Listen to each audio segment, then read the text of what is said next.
considered one of the most important dates on the company's calendar for those seeking regularization in the gaming industry. We'll tell you how one company showed up big time at the gaming board.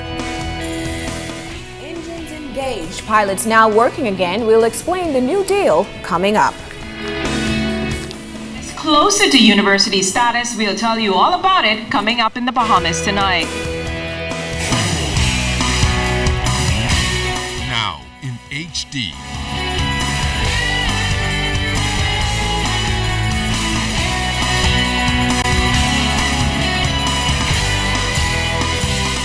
ZNS Network presents The Bahamas Tonight.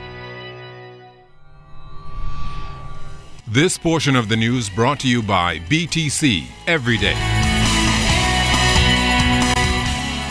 Companies seeking approval for regularization of gaming and web shop licenses have submitted proposals to the Gaming Board. Good evening, everyone. I'm Charisma Robinson. And I'm Chris Saunders. Thank you so much for joining us.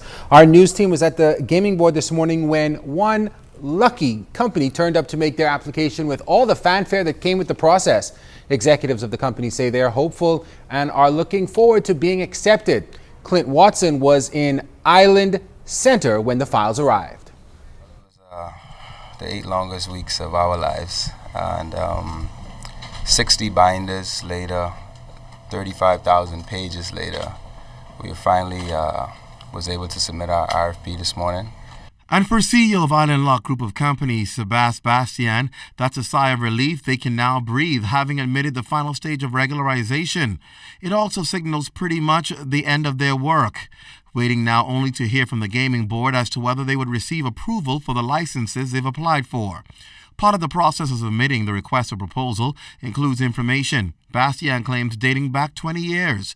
They've also had to submit information on all 412 employees who each must now be licensed. It's all about vetting the persons that are involved in it. So there's a lot of information that you have to get on each employee, and then some of those employees are located in Cat Island and Bimini and didn't have passports, and so it was a matter of getting them to gather their documentation and then getting the documentation from them and putting it all together. The CEO believes they have submitted a top-notch proposal. They were required to submit background information on all the parties involved, personal data, ownership structure and business plans, community benefit plan, IT information, disaster and recovery plans, just to name a few. We've just applied for a gaming house operator's license and the premises and the agents to operate those licenses. The proposal costs about $200,000 to compile, and when you consider fees paid, it has cost the company millions. Chief Financial Officer Dirk Simmons, Chairman of the Board Barry Malcolm, and General Manager of Island Lock Adriana Fox are all pleased with the company's submission. We believe that we have put forth a best-in-class application, and we look forward to a positive response.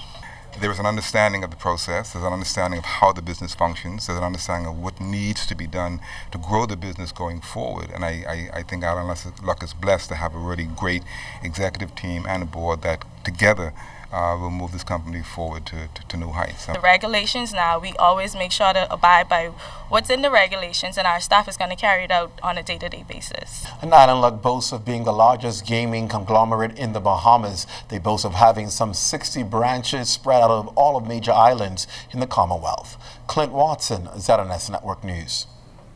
Attorney Alfred Sayers, who represents Island Lock and the 10-member Gaming House Operators Association, says today's deadline represents a critical part of what is called a transitional period. He says it's on the basis of this information, as well as the payment of fees and full and frank disclosure, that the Gaming Board is now entering what it calls the probity and processing period.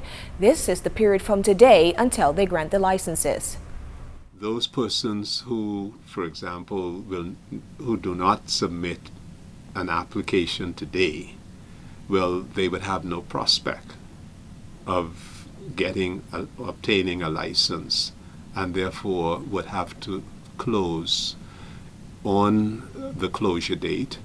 Those who would have submitted an application but fail to qualify for a license will also have to close on the cessation or the closure date. Attorney Sayers also spoke to the issue of consumer protection when it comes to those operators who will have to close permanently. What happens to that money? The gaming board, I know, has put certain measures in place to ensure that those operators who do not receive a license will have to refund the funds of their clients, because clearly without a license they cannot continue to provide the services they currently are providing. And the penalty under the Gaming Act and regulations are very, very severe. In labor news tonight, good news for Bahamas Air pilots after a group that was laid off in January is now re-engaged. Cleopatra Murphy has the details on that and negotiations for a new industrial agreement with the Bahamas Airline Pilots Association. Rehired 4 pilots after they were laid off following a 2-day sick-out in December. Minister of Labor, the Honorable Shane Gibson, confirmed outside Cabinet this morning that the pilots are working alternating months, with 1 month on and 1 off for the time being.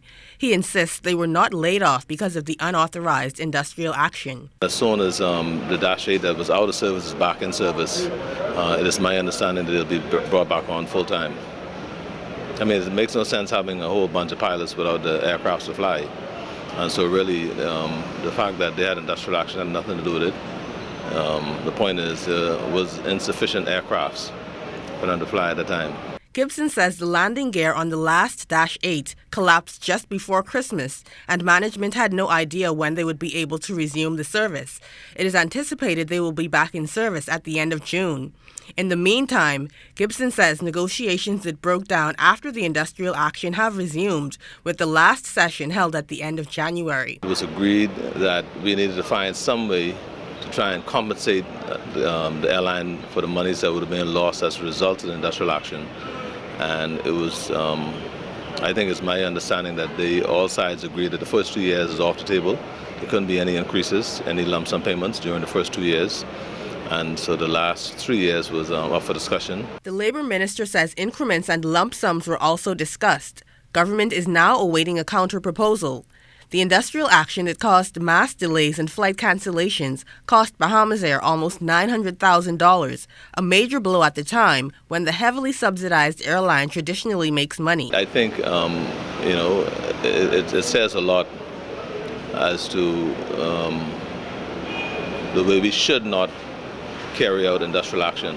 Gibson says industrial action is understandable when it is legal, but employees and employers should be held to a standard. Whenever you have these types of industrial action, it never goes well for the employees or for the employers who suffers tremendous financial loss. And so hopefully this will be a lesson to all those concerned that you have to follow the right procedures in dealing with these matters. Before the December 22nd and 23rd sick-out, the Bahamas Airline Pilots Association had been asking for a 7% wage increase over 5 years. Bahamas Air pilots earn between $34,000 and, at the top of the scale, in excess of $131,000 per year. Cleopatra Murphy, ZNS Network News. Something strange. A picture, a search. Find out what we found. You're watching the Bahamas Tonight. This segment of the news is brought to you by Shell Quality Fuels.